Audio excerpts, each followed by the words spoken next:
क्योंकि आज का जो युग है वो क्या है, को हर व्यक्ति के घर में या हर व्यक्ति के पास एक खाता होगा, और वो खाता कहाँ होगा, बैंक में होगा। कहाँ होगा छात्रों, बैंक में होगा।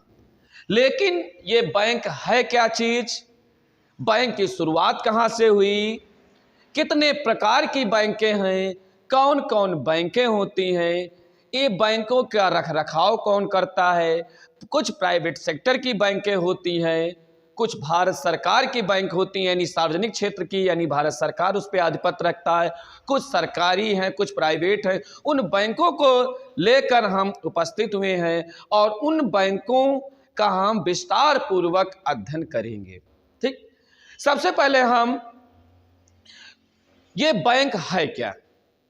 देखो भैया, आप चाहे एक व्यापारी हो, एक साधारण व्यक्ति हो, या कोई स्कूल में अध्ययनरत छात्र हो, या कोई भी मिडिल क्लास का व्यक्ति है, बैंक में किसी ना किसी का खाता जरूर हो।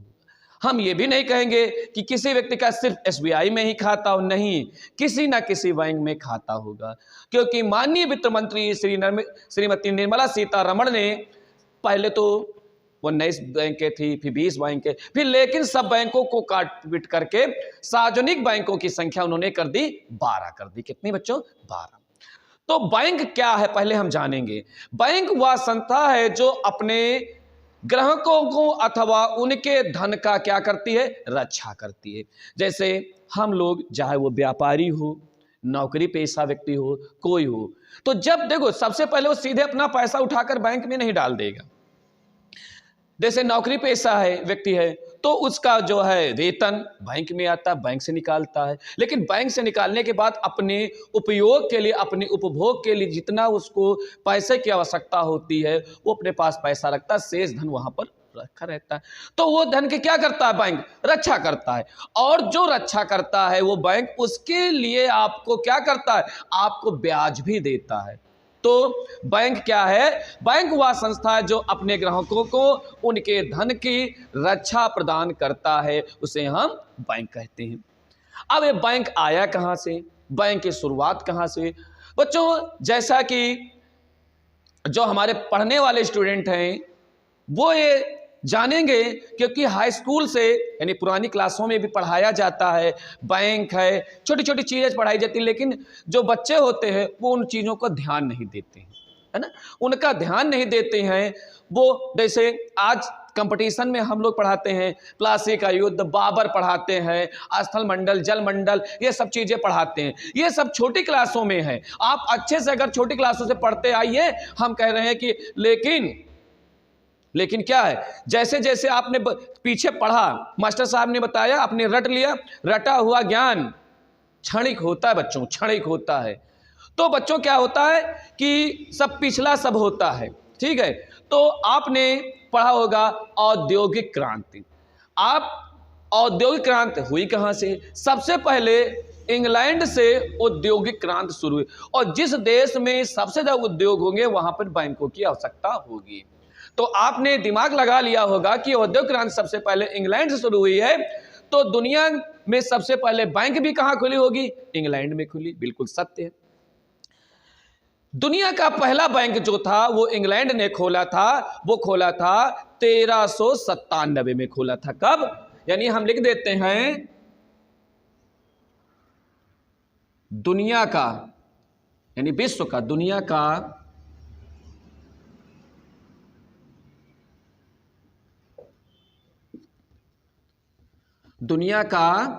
पहला बैंक 1397 में इंग्लैंड में खोला गया। कहां खोला गया, इंग्लैंड में खोला गया। ठीक, दुनिया का पहला बैंक 1397 में इंग्लैंड में खोला गया। अब इंग्लैंड में खोला गया, लेकिन उस बैंक का नाम क्या था, उस बैंक का नाम था मेडिसी था उस बैंक का। तो हमने बताया आपको कि सबसे पहले औद्योगिक क्रांति ठीक, औद्योगिक क्रांति इंग्लैंड शुरू हुई तो वहां पर क्यों, वहां की सबसे बड़ी जो आपने सुना होगा ईस्ट इंडिया कंपनी। किस प्रकार से ईस्ट इंडिया कंपनी समूचे विश्व पर राज किए हुए थी और अपनी नीति क्या बनाते थे कि हम अधिक से अधिक व्यापार करेंगे। यही उदाहरण भारत में हुआ जब मुगलों का शासन था, किस पे, भारत पे। और मुगलों का शासन यानी मुगलों की शुरुआत होती 1526 में पानीपत के पहले युद्ध से। पानीपत का पहला युद्ध 1526 में, जो लोधी वंश का अंतिम शासक था इब्राहिम लोधी को परास्त किया बाबर ने। बाबर गद्दी पर बैठा। अब बाबर गद्दी पर बैठने हुमायूं बैठा, हुमायूं के बाद अकबर बैठा और अकबर के बाद उसी का पुत्र आ जाता गद्दी पर जहांगीर। और जहांगीर के समय ही ईस्ट इंडिया कंपनी भारत में आती है 1600 में। और 1600 में जब ईस्ट इंडिया कंपनी आती है तो वह अपनी एक स्थापना करके चली जाती, लेकिन 1608 में जब जहांगीर के दरबार में कैप्टन हाकिंस आता है, वो ईस्ट इंडिया कंपनी की पहली फैक्ट्री सूरत में खोलता है। और सूरत वर्तमान समय में कहाँ है, गुजरात में है। समझे? तो यही हम बताना चाहते हैं कि समूचे कहते थे अंग्रेजों का सूर्य कभी अस्त नहीं होता था, अंग्रेजों का सूर्य अस्त नहीं होता था। इसका रीजन क्या, सूर्य अस्त नहीं होता था, कैसे नहीं अस्त होता था? जैसे कि आपको बताना, हम बताते चलते हैं कि सूर्य एक क्या है, ना ग्रह ना, सूर्य एक तारा है और समित सौर मंडल का प्रधान है। सौर मंडल पे 8 ग्रह, उन 8 ग्रहों को क्या करता है कि ऊर्जा देता है, रोशनी देता है। तो अब जैसे हमारी ये पृथ्वी है, अब पृथ्वी पर समस्त देश हैं और कम से कम आधे देश, विश्व के आधे देश से ऊपर कहीं उस पे अंग्रेजों का शासन नहीं बल्कि ईस्ट इंडिया कंपनी का शासन था। तो मत पता लगे कि यहां पर भारत है तो भारत पे शासन किए। अब धीरे धीरे अपने अक्ष पे घूमी तो यहां पर अंधेरा हो गया, तो पता लगे इंग्लैंड में सूर्य की रोशनी पड़ रही है तो सुबह, क्योंकि ये अपने अक्ष पे घूमती है, 24 घंटे में दिन और रात करती है ना। तो यही कारण था कि छोटे छोटे मतलब देशों पे इनका शासन था। और जैसे यहां पर भारत में उजाला तो इंग्लैंड में अंधेरा, तो पता लगे यहां अंधेरा तो वहां उजाला, तो वहां शासन। यानी सूर्य है पृथ्वी में कहीं ना कहीं दिन, कहीं ना रात। पृथ्वी पे जितने देशों में कहीं दिन कहीं रात पूरा चलता रहा और समस्त देशों पे उसका शासन था। किसका? इंग्लैंड का नहीं बल्कि इंग्लैंड की एक कंपनी थी जिसका नाम था ईस्ट इंडिया कंपनी। ठीक, और यही कारण था सबसे पहले औद्योगिक क्रांति वहीं शुरू हुई और उन्हीं से सबसे बैंक की शुरुआत हुई। समझे? अब जैसे वो भारत पहुंचे, भारत आए तो भारत में जहां वो ईस्ट इंडिया कंपनी आई हुई, उससे पहले जब दिल्ली सल्तनत रही है, मुगल वंश रहा, तो उनके पास भी बैंक का उन्होंने किया, लेकिन बैंक नहीं था बल्कि उनका खुद का राजस्व होता था। यानी कोष विभाग होता था, जो धन होता था, एक कोषाध्यक्ष होता था, कोष राजस्व जिसे कहते हैं। ठीक, उनके पास होता, उनके माध्यम से होता, यानी व्यक्ति विशेष के लिए कोई नहीं होता था क्या? बैंक। ठीक है, तो हम आगे चलते हैं, अपने भारत पहुंचते हैं। भारत का पहला व्यापारिक bank general bank of India था, जिसकी स्थापना 1786 में की गई थी, जो अंग्रेजों द्वारा खोला गया पहला बैंक था, अंग्रेजों द्वारा। ठीक है, लेकिन वो बैंक केवल व्यापारियों के लिए बनाया गया था। ठीक है, और सार्वजनिक स्तर का जो बैंक था अंग्रेजों का, उसका नाम था बैंक ऑफ हिंदुस्तान, जिसको 1790 में खोला गया था। मेरी बात नहीं समझिए, यानी जब अंग्रेज भारत में आए, हमने बताया ईस्ट इंडिया कंपनी 1600 में आई, 1608 में उन्होंने अपनी फैक्ट्री खोली। उसके बाद भारत के जो लोग थे, छोटे छोटे जो व्यापारी थे, उनके साथ अपना जो है व्यापार बढ़ाया। तो उन व्यापारियों के लिए बैंक जो खोली उसका नाम था जनरल बैंक ऑफ इंडिया, जिसकी स्थापना 1786 में की। और उसके बाद सार्वजनिक यानी जो छोटे छोटे लोग और भी बैंक में अपना खाता खुलवा सकते थे, उसका नाम था कि बैंक ऑफ हिंदुस्तान, जिसकी स्थापना 1790 में की है। समझे? आगे चलते हैं। लेकिन अब ये अंग्रेजों द्वारा खोले, लेकिन भारत के जो व्यापारी थे, साहूकार थे, उन्होंने भी सोचा क्यों ना हम अपनी बैंक खोलें। तो जो भारतीयों द्वारा खोला गया पहला बैंक था, उसका नाम था अवध कॉमर्शियल बैंक। यानी भारतीयों द्वारा खोला गया पहला बैंक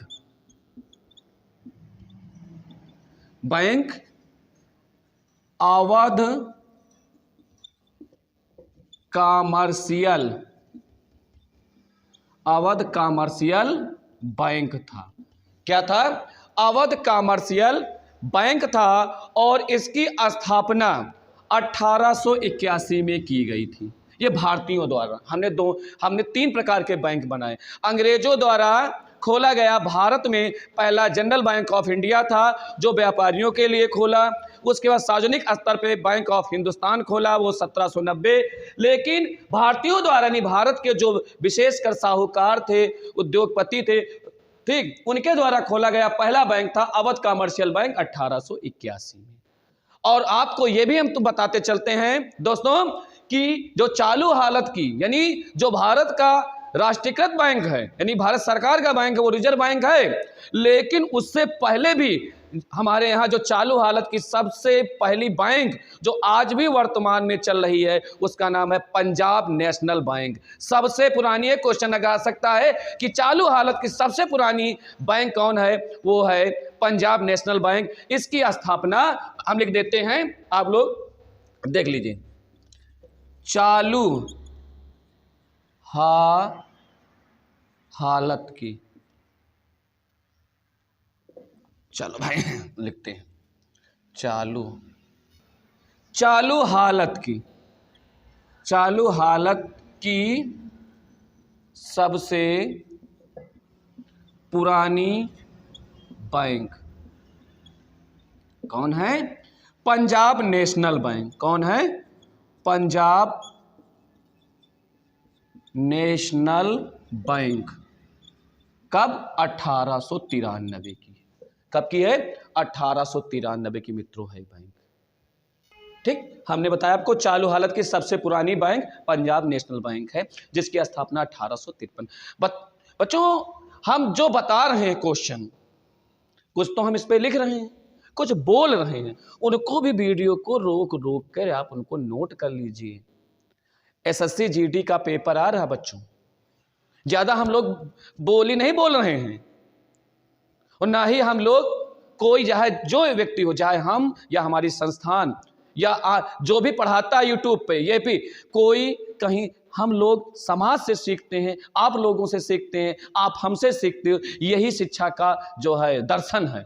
हम लोग पूरे समाज से, क्योंकि समाज से हटके हम लोग नहीं हैं। ठीक है, तो जैसा कि मेरा कहने का वक्तव्य है कि जितना मैं बोर्ड पे लिखता हूं उससे ज़्यादा मैं अब क्वेश्चन बोल रहा हूं, क्योंकि जितना जब क्वेश्चन है पूरा भर जाएगा तो ना आप पढ़ोगे नहीं, हमको पता है।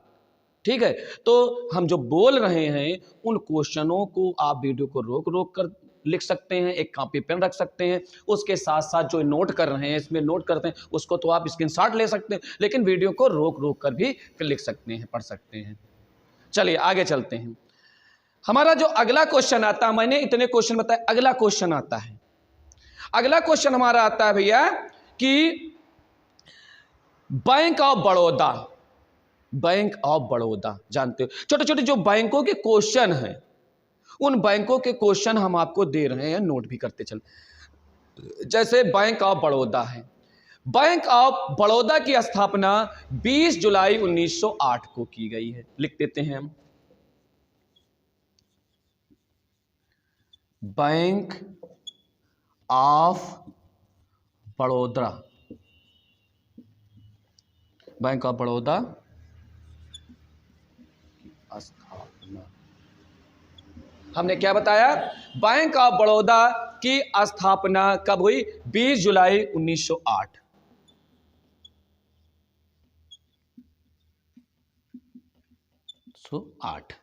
ठीक, मुख्यालय कहां? मांडवी, गुजरात में इसका मुख्यालय है। ठीक है, आगे चलते भाई। ठीक, बैंक ऑफ बड़ौदा की स्थापना 20 जुलाई 1908 को हुई है। दोस्तों हम आगे बढ़ते हैं। अभी आपको मैंने बताया बैंक ऑफ बड़ौदा की स्थापना 20 जुलाई 1908 को इसकी स्थापना हुई। अब जो हमारे जो भारत सरकारी बैंक है, रिजर्व बैंक, उसी के एक सहायक बैंक है जिसको आप लोग जानते हो SBI, state bank of India. आपको ये पता हो कि जो स्टेट बैंक ऑफ इंडिया है इसकी स्थापना 1955 में हुई थी। कब हुई थी? स्टेट बैंक ऑफ इंडिया की स्थापना 1955 में हुई थी। ठीक, लिख देते हैं SBI, ठीक, स्थापना, ठीक, फुल फॉर्म जानते हो स्टेट बैंक ऑफ इंडिया। स्थापना कब हुई? 1955, ठीक है, कब हुई? 1955। अब जब SBI की स्थापना हुई थी बच्चों, तो उस समय इस बैंक का नाम था इंपीरियल बैंक। क्या नाम था? Imperial bank. पुनः हम रिपीट मारते हैं, SBI की स्थापना 1955, और जब 1955 में स्थापना हुई थी तो उसका नाम था इंपीरियल बैंक।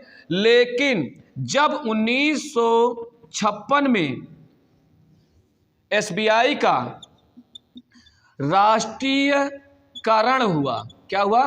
राष्ट्रीयकरण, उस समय इसका नाम SBI पड़ा था। फिर हम एक बार रिपीट मारते हैं, SBI की स्थापना 1955, उस समय इसका नाम था इंपीरियल बैंक। फिर उसके बाद 1956 में जब इसका राष्ट्रीयकरण किया गया तब इसका नाम क्या पड़ा? SBI। और आपको और बताएंगे कि SBI ऐसा बैंक है जिसने सबसे पहले क्या है? ATM जारी किया था। क्या? ATM, जानते हो ना ATM? प्लास्टिक मुद्रा उसे कहते हैं। ATM जारी किया था, और ATM का फुल फॉर्म है ऑटोमेटेड टेलर मशीन। काहे का? ATM का। और ये ATM कहाँ लगा था? ये भी, और ये ATM जब लगा था इसे तैरता हुआ ATM कहा गया था। क्यों? क्योंकि SBI बैंक ने अपना पहला ATM झनकार स्टीमर केरल में लगाया था। किसने? SBI ने। समझ गए ना? और ATM का पूरा नाम है ऑटोमेटेड टेलर मशीन। आगे चलते हैं भाई, चलो भाई आगे चलते हैं। हाँ, हम आपको SBI के बारे में अभी बता दिए।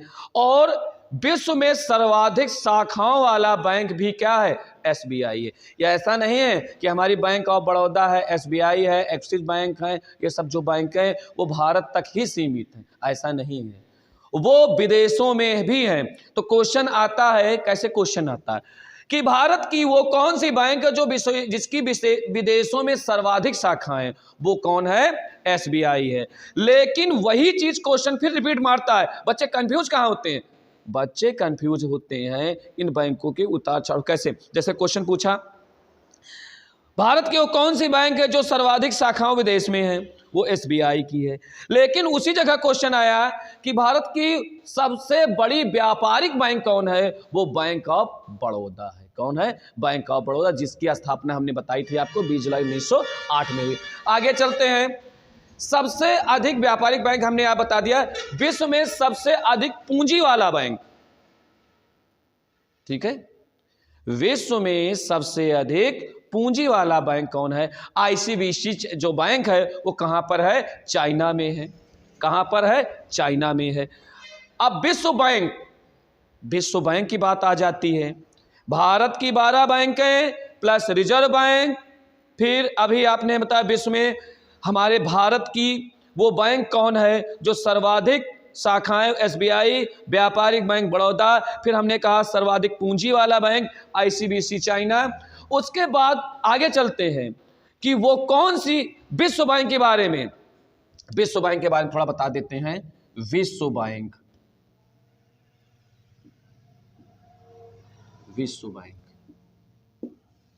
ठीक, क्या है विश्व बैंक? इसकी स्थापना, विश्व बैंक की स्थापना 1944 में हुई थी। कब हुई थी? विश्व बैंक की स्थापना 1944 में हुई थी। विश्व बैंक का मुख्यालय Washington DC, America, Washington DC America में इसका बच्चों मुख्यालय है। और इसके जो प्रथम अध्यक्ष थे उनका नाम था यूजिन मेयर। क्या नाम था? Eugene Meyer. ठीक है, कौन है? हम लिख देते हैं, वाशिंग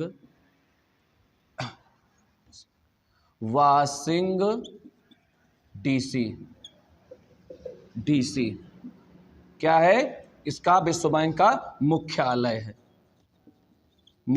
है। और 1944 में स्थापना, वाशिंगटन डीसी में इसका मुख्यालय। और इसके पहले जो अध्यक्ष थे उनका नाम था यूजिन मेयर। प्रथम अध्यक्ष लिख देते हैं, अध्यक्ष यूजिन मेयर, पहले अध्यक्ष। लेकिन वर्तमान अध्यक्ष कौन है यह भी आपको पता है। यानी विश्व बैंक स्थापना 1944, मुख्यालय वाशिंगटन डीसी, पहला अध्यक्ष यूजिन मेयर। वर्तमान में कौन है इसके अध्यक्ष? डेविड मलपास हैं। कौन है वर्तमान समय में विश्व बैंक के जो गवर्नर साहब हैं, अध्यक्ष जी हैं, वो डेविड मलपास हैं। अच्छा, अब आगे चलते हैं। विश्व बैंक के बता दिया हमने, डेविड मलपास। आगे चलते हैं एशियन विकास बैंक। एशियन विकास बैंक जो है एशिया महाद्वीप, कितने महाद्वीप हैं? 7 महाद्वीप हैं। एशियन विकास बैंक की स्थापना कब हुई थी? 19 दिसंबर 1966 को। रिपीट करते हैं, एशियन विकास बैंक की स्थापना 19 दिसंबर 1966 को हुई थी। और एशियन विकास बैंक का जो मुख्यालय है मनीला, फिलीपींस में है। और इसका वर्तमान अध्यक्ष है उसका वर्तमान अध्यक्ष जो हैं ओसाको, उनका उपनाम बता दे रहे हैं, ओसाको, जो जापान के हैं, उन जो है एशियन विकास बैंक के क्या हैं? अध्यक्ष हैं। अब क्वेश्चन आता है कि भारत का पहला चलता फिरता मोबाइल बैंक कौन सा है? भारत का पहला चलता फिरता मोबाइल बैंक। मोबाइल बैंक जानते हो? मोबाइल बैंक का मतलब है कि एक 4 पहिया की गाड़ी है, उसमें एटीएम लगा हुआ है, उसमें बैंक के कर्मचारी बैठे हुए हैं और वो एक डे बाय डे बना हुआ है किस क्षेत्र में हमको कहाँ जाना है, और गाड़ी जाएगी आप अपना पैसा निकालने एटीएम के माध्यम से या कर्मचारियों के माध्यम से। तो भारत का पहला चलता फिरता मोबाइल बैंक खरगोना मध्य प्रदेश में है। कहाँ है? खरगोना मध्य प्रदेश में। और उसका नाम लिखा लक्ष्मी वाहिनी, उसका नाम रखा गया है लक्ष्मी वाहिनी, उस बैंक का नाम रखा गया। चलो आगे चलते हैं। जैसा कि मैंने बता दिया एशियन विकास बैंक। चलिए दोस्तों आगे बढ़ते हैं। जिस प्रकार से हमने बैंकों को बताया उसी प्रकार से व्यक्ति विशेष की रक्षा के लिए जीवन के साथ भी जीवन के बाद भी, समझ गए ना? योगम क्षेमम ब्रह्मम याद आ गया। हम किसकी बात करते हैं? LIC की, लाइफ इंश्योरेंस कॉर्पोरेशन। ठीक है, इसकी बच्चों इसकी स्थापना 1956 में हुई थी। ठीक है, इसकी यानी LIC लाइफ इंश्योरेंस कॉर्पोरेशन, ठीक है, इसकी स्थापना 1956 में हुई थी। और जब LIC की स्थापना 1956 में, लिख देते हैं नहीं समझ में आएगा, LIC की स्थापना 1956 में की गई थी। और इसका पहला अध्यक्ष, LIC का पहला अध्यक्ष थे राजीव देसाई। कौन थे? राजीव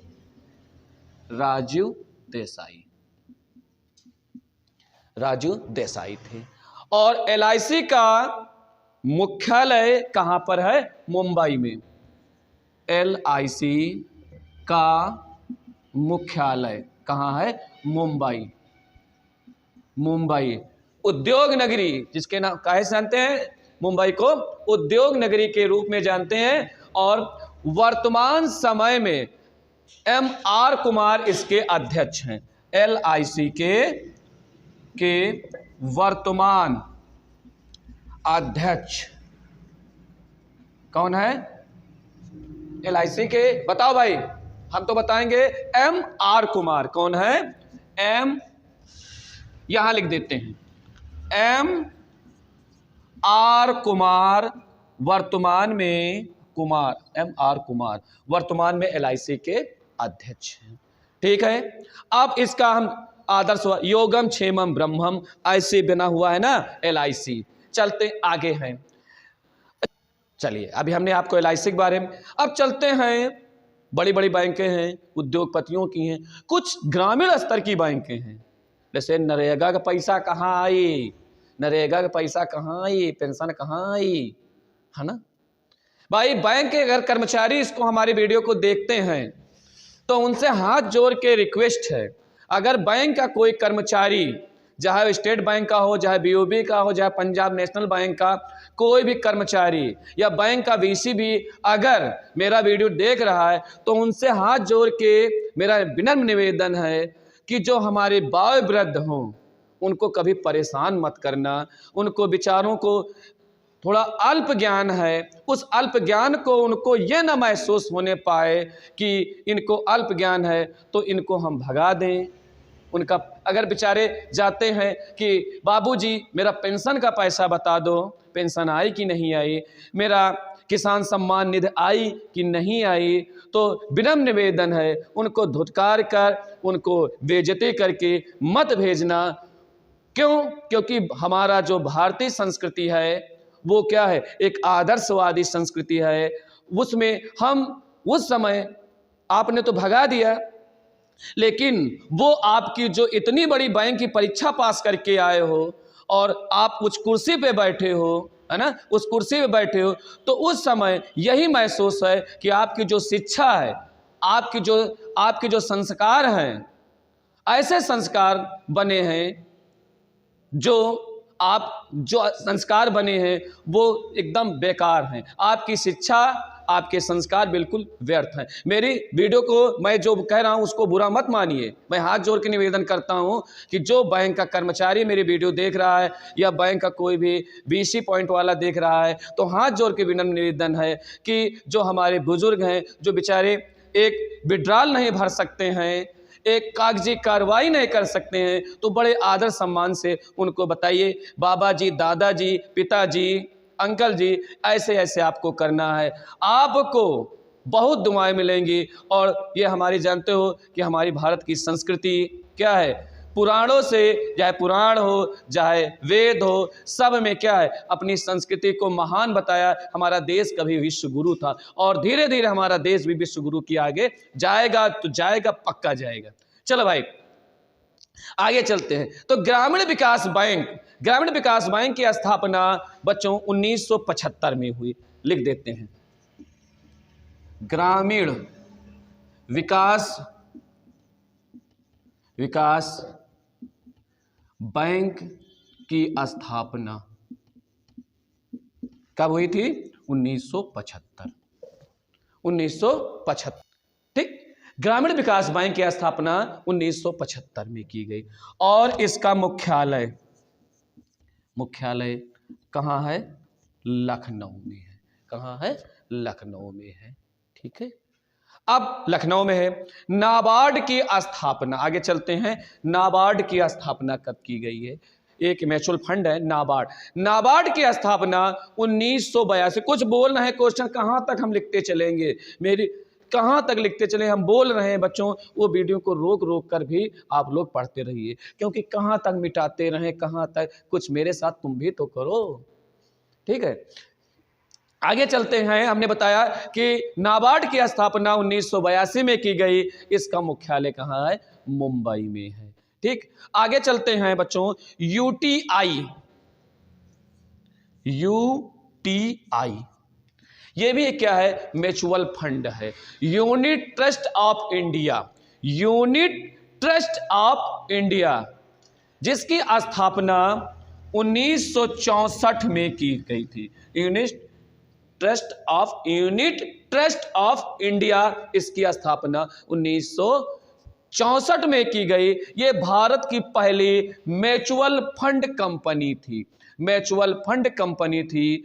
और UTI बाद में क्या हुआ? यही UTI बाद में एक्सिस बैंक के साथ एक्सिस बैंक बन गई थी। यही UTI जो म्यूचुअल फंड ने बाद में अपना नाम परिवर्तित करके एक्सिस बैंक के रूप में 1991 में हो गई। कौन? यूटीआई। यूटीआई 1964 में, और यही यूटीआई जो भारत की पहली म्यूचुअल फंड भी बनी, और बाद में यूटीआई म्यूचुअल फंड का नाम परिवर्तित करके एक्सिस बैंक 1991 में इसका कर दिया। अभी एक क्वेश्चन हमारा छूट गया था एसबीआई में, अब याद आया। एसबीआई का जो ये आदर्श वाक्य है क्या है? हर मोड़ पर आपके साथ। क्वेश्चन आ गया, हर मोड़ में आपके साथ किस बैंक का आदर्श वाक्य है? वो एसबीआई का है। इतना समझ में आया बच्चों? आगे चलते हैं। उस समय की घटना आपको बताने जा रहे हैं जब हमारे यहां श्रीमती इंदिरा गांधी प्रधानमंत्री थी। श्रीमती इंदिरा गांधी प्रधानमंत्री थी, लेडी आयरन, ताकतवर ऐसी महिला जो प्रधानमंत्री बनी। उसने क्या किया था कि 1969 में 14 बैंक अपने यहां थी जो चल रही थी, रेंग रही थी। उन बैंकों का क्या कर दिया? उठाकर राष्ट्रीयकरण कर दिया, यानी भारत को सार्वजनिक बना दिया। यानी 14 बैंकों का राष्ट्रीयकरण श्रीमती इंदिरा गांधी ने 1969 में किया, जिनकी पूंजी 50 करोड़ से अधिक थी। जिन बैंकों का लेन देन 50 करोड़ से ऊपर था, उनको क्या कर दिया? राष्ट्रीयकृत कर दिया। यानी 1969 में 14 बैंकों का राष्ट्रीयकरण कर दिया श्रीमती इंदिरा गांधी ने। फिर आगे आगे चलता गया। फिर 1980 में क्या किया? श्रीमती इंदिरा गांधी ने 6 बैंकों का और राष्ट्रीयकरण किया। कितना? 6 बैंक। टोटल हो गई कौन? 14 और 6 कितने हो गई? 14 और बैंकों का 1969 में। उसके बाद 6 बैंकों का और राष्ट्रीयकरण किया। लेकिन समस्या उत्पन्न हुई 1993 में न्यू बैंक ऑफ इंडिया का विलय पंजाब नेशनल बैंक में हो गया था। ठीक बच्चों, जैसा कि हमने इससे पहले आपको बताया कि 14 बैंकों का राष्ट्रीयकरण, बाद में 6 बैंकों का श्रीमती इंदिरा गांधी ने फिर राष्ट्रीयकरण किया। आगे चलते हैं कि किस प्रकार से वर्तमान समय में वित्त मंत्री कौन है? बोलो भाई। वर्तमान समय में हमारी वित्त मंत्री निर्मला सीतारमण ने हमारे भारत की 10 बैंकों को विलय कर दिया। क्यों? भारत की 12 बैंकों में, यानी उधर 10 इधर 12, यानी 10 बैंकों का विलय करके कुल टोटल सार्वजनिक क्षेत्रों की बैंकों की संख्या कितनी कर दी? 12 कर दी। समझ में आया? यानी 10 बैंकों, यानी 30 अगस्त 2019 को 10 सार्वजनिक बैंकों को 12 जो बड़ी बैंकें थी उनका विलय, मैंने तोड़ मरोड़ कर कुल सार्वजनिक बैंकों को उन्होंने कर दिया कितनी? 12 बैंकों को। कितनी? 12 बैंकों की। चलो भी आगे बढ़ते हैं। ठीक, हमने आपको 14 बैंकों पर बताया, 6 बैंकों का बताया कि, और 10 बड़े बैंकों को जोड़कर 12 बैंकें सार्वजनिक क्षेत्र की निर्मला सीतारमण ने 30 अगस्त को 2019 को कर दिया। अब जो बैंक का महत्वपूर्ण चैप्टर, अभी तक तो हमने बैंकों का परिचय बताया था, लेकिन अब सबसे महत्वपूर्ण बैंक हम बताने जा रहे हैं reserve bank. Reserve bank, reserve bank. ठीक, ज्यादातर हम बोल रहे हैं, आप लोग लिखने बड़ा समय हो रहा है तो ज्यादातर हम बोल रहे हैं, वीडियो को रोक रोक कर आप लोग नोट करते चलिए। बच्चों, रिजर्व बैंक की स्थापना 1935 में हुई थी। कब? 1935 में रिजर्व बैंक की स्थापना हुई थी। ठीक, कब? जब भारत में अंग्रेज भी थे उस समय रिजर्व बैंक की स्थापना हुई थी। और रिजर्व बैंक का गठन एक आयोग द्वारा, एक समिति द्वारा हुई थी। उस समिति का नाम था हिल्टन आयोग। हिल्टन आयोग द्वारा रिजर्व बैंक की स्थापना हुई थी 1935 में। और रिजर्व बैंक का मुख्यालय कहां है? मुंबई में है। मुख्यालय ऐसे बना दे रहे हैं, मुख्यालय मुंबई में है। किसका? रिजर्व बैंक का मुख्यालय मुंबई। अभी हम पूरा डिटेल फिर एक बार बता देंगे। रिजर्व बैंक का मुख्यालय कहां है? मुंबई में है। और रिजर्व बैंक जब स्थापना 1935 में हुई थी तो उसका पहला गवर्नर सर ऑसबर्न स्मिथ थे। रिजर्व बैंक की स्थापना 1935, हिल्टन आयोग द्वारा इसकी स्थापना, मुख्यालय मुंबई में, और इसका पहला गवर्नर ऑसबर्न स्मिथ थे। लेकिन रिजर्व बैंक का राष्ट्रीयकरण 1 जनवरी 1949 को हुआ था। इसका राष्ट्रीयकरण, स्थापना 1935, राष्ट्रीयकरण 1 जनवरी 1949 को हुआ था। और स्वतंत्र भारत के जो पहले रिजर्व बैंक के गवर्नर थे उनका नाम बता सकते हो? डी देशमुख था। डी देशमुख। क्वेश्चन यहां कई फंसेंगे। रिजर्व बैंक की स्थापना 1935 किस समिति के द्वारा, किस आयोग द्वारा? हिल्टन आयोग, मुख्यालय मुंबई, पहला इसका गवर्नर सर ऑसबर्न स्मिथ, स्वतंत्र भारत के पहले गवर्नर डी देशमुख, राष्ट्रीयकरण 1 जनवरी 1949 में। रिजर्व बैंक का वर्तमान गवर्नर कौन है? शक्तिकांत दास हैं वर्तमान में। और भारत के जो मनमोहन सिंह जी थे, भारत के ऐसे व्यक्ति जो भारत के प्रधानमंत्री बने, रिजर्व बैंक के गवर्नर बने, वित्त मंत्री जिनका जन्म लाहौर में हुआ था, ऐसे प्रधानमंत्री थे। आगे चलते हैं बच्चों। रिजर्व बैंक का जो लेखा वर्ष होता है वो 1 जुलाई से 30 जून के बीच होता है, रिजर्व बैंक का लेखा वर्ष। और हमने बता भी दिया था रिजर्व बैंक का राष्ट्रीयकरण 1 जनवरी 1949 को। आगे चलते हैं। जो रिजर्व बैंक के क्षेत्रीय कार्यालय हैं वो कहाँ? लखनऊ में है, कानपुर में है। और रिजर्व बैंक का जो प्रतीक चिन्ह होता है खजूर का पेड़ होता है एवं शेर का चित्र बना होता है। अच्छा भाई, आगे चलते हैं। मुद्रा का विमुद्रीकरण क्या है? कुछ चीजें हैं जैसे मुद्रा का विमुद्रीकरण, जब सरकार काले धन को समाप्त करने या अत्यधिक हो चुके नोटों को बाजार से हटाती है तो वो कहलाती है मुद्रा का विमुद्रीकरण।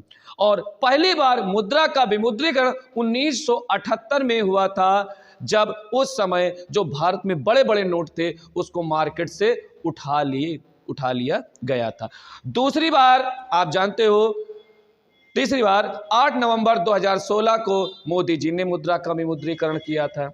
एक बार हमने बताया कि 1978 में, 1988 में, 2016 में किया गया। ठीक है, आगे चलते हैं। फिर क्वेश्चन आता है वो कौन सा ऐसा नोट है जो रिजर्व बैंक के जो गवर्नर होते हैं उसमें इनके साइन होते हैं? बच्चों, 1 रुपए के नोट में वित्त सचिव के जो हस्ताक्षर होते हैं, बाकी के जितने भी नोट होते हैं उसमें रिजर्व बैंक के गवर्नर के जो है साइन होते हैं। और रिजर्व बैंक ने पहली बार 1938 में अपना नोट छापा था और उस नोट में जॉर्ज पंचम का फोटो लगाया गया था। आगे चलते हैं। आजादी के बाद, जब आजाद हुआ भारत 1947 के बाद, जो रिजर्व बैंक ने नोट छापे थे उसमें अशोक स्तंभ वाले चित्र बनाए गए थे। काहे के? बताया हमने कि रिजर्व बैंक ने जब पहली बार नोट छापी थी उसमें जॉर्ज पंचम का नोट जो है चित्र बना हुआ। 1987 से पहले जॉर्ज पंचम का, लेकिन जब 1987 में पहली बार 500 रुपए का नोट मार्केट में बाजार में आया था उसमें गांधी जी का जो है चित्र छपा हुआ था। उसके बाद 1996 यानी गांधी जी में 500 के नोट के जो है गांधी जी का फोटो 1987 में लगा था जब पहली बार 500 का नोट आया था। लेकिन जब 1986 में रिजर्व बैंक ने तय किया कि भारत में रिजर्व बैंक द्वारा जितने छपे नोट होंगे सभी नोटों पे गांधी जी के चित्र जारी कर दिए। अच्छा, अब समस्या उत्पन्न होती है। भारतीय रुपया 1957 में 16 आनों में था, यानी 1 रुपए बराबर 16, कहीं अठन्नी चमन्नी, यानी भारतीय रुपया 1957 तक 16 आनों में था। उसी वर्ष 1957 भारतीय मुद्रा में दशमलव प्रणाली को शामिल किया गया। 1 रुपए बराबर 100 पैसे के बराबर के हुआ। और नोटों पर कुल 17 भाषाएं होती हैं। और नए रुपए, पहले रुपए हम लोग ऐसे लिखते थे, ऐसे, लेकिन अब रुपए ऐसे लिखा जाता है, ऐसे है ना, ऐसे। और इसका डिजाइनर कौन है? आईआईटी मुंबई के मिस्टर उदयराज इसके डिजाइनर हैं इसके। ठीक है, आगे चलते हैं। और नोटों पे कुल कितनी भाषाएं होती हैं? हमने बताया कुल 17 भाषाएं। 15 भाषाएं लिखी होती हैं, एक इंग्लिश होती है, एक हिंदी, टोटल 17 भाषाएं होती हैं। और 1 जुलाई 2011 में देश में 25 पैसे व उससे कम मूल्य के सभी सिक्कों को प्रचलन से हटा लिया गया। बाद में जो 50 पैसे वाले सिक्के उसको भी मार्केट से हटा लिया। ये हमारे बैंक का पूरा चैप्टर था। ठीक है, जहां भी आपको कुछ ऐसी चीजें लगें कि इसमें क्या चीजें थी, क्या हमको समझ में आए, कहां पर हमको और करना है, वो आपको हम बराबर बताते रहेंगे। और इसी के साथ अगले वीडियो के साथ फिर मिलते हैं। तब तक के लिए हमारे यूट्यूब चैनल पे अच्छे से अच्छे पढ़ाई करते रहिए और अपना भविष्य उज्जवल बनाइए। जय हिंद, जय डिवाइन, जय भारत।